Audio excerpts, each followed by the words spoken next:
Përshëndetje, në këtë video do të shohim përdorimin e Google Groups të ofruar nga Google. Shkoni tek lista e aplikacioneve të Google-it dhe tek More from Google gjeni ikonën e Google Groups. Ja tek është Google Groups, klikoni mbi të dhe në momentin që faqja do të hapet, do të shikoni se ende nuk keni asnjë grup të krijuar. Së nga ana tjetër, you are not a member of any groups yet. Për të krijuar një grup, keni ikonën e plusit Create Group në të majt lart të faqes. Në momentin që klikoni, ju shfaqet një form ku duhet të vendosni të dhënat e grupit që doni të krijoni. Vendosni emrin e grupit, për shembull klasa ime. Automatikisht krijohet edhe emaili i grupit klasaime@googlegroups.com. Mund të përcaktoni një përshkrim për grupin tuaj, për shembull, ky është grupi im i parë.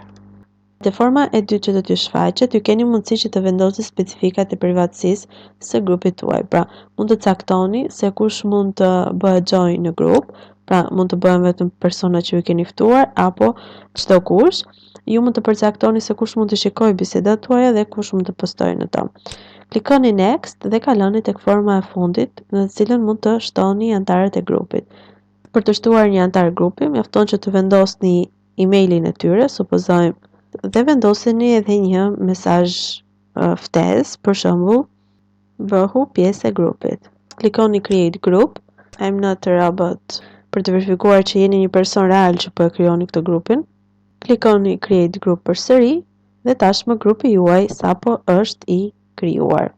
Ja ku e keni, klasa ime, sikurse i vendosëm emrin grupit, emailin që sikurse ju përcaktua dhe descriptionin, ky është grupi im i parë.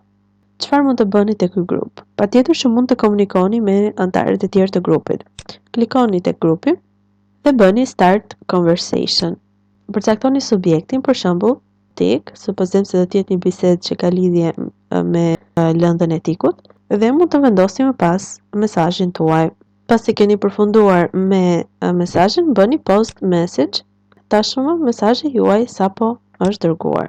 Le ta shohim tani se si duket nga ana tjetër, pra e personit që cilit është i bërë invite grupi. Ja ku është emailit të cilit i bëra invite, ja ku është njoftimi klasa imi, invitation to join klasa ime. Në momentin që unë e klikoj, ja ku është mesazhi nga personi i cili e krijoi grupin, bëu pjesë e grupit dhe descriptioni i grupit.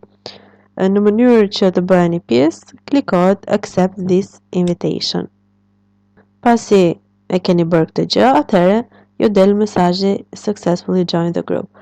Shkoni tek my groups dhe ja ku ju doli klasa ime. Po të klikoni mbi ta, do t'ju hapet lista e bisedave që janë kryer. Për të dërguar dhe ju opinionin tuaj, bëni post message dhe mesazhi sapo u postua. Ky mesazh që sapo u postua sigurisht që tashmë mund të shikohet edhe tek pjesa e atij që e krijoi grupin. Për të shtuar anëtarët e tjerë të grupit, atëherë do t'ju duhet që të shkoni tek my groups, tek klasa ime, tek group settings dhe të ndryshoni të dhënat e grupit, apo nga ana tjetër mund të shkoni tek members dhe të bëni add members. Pastaj procedura është e njëjtë sikurse më përpara.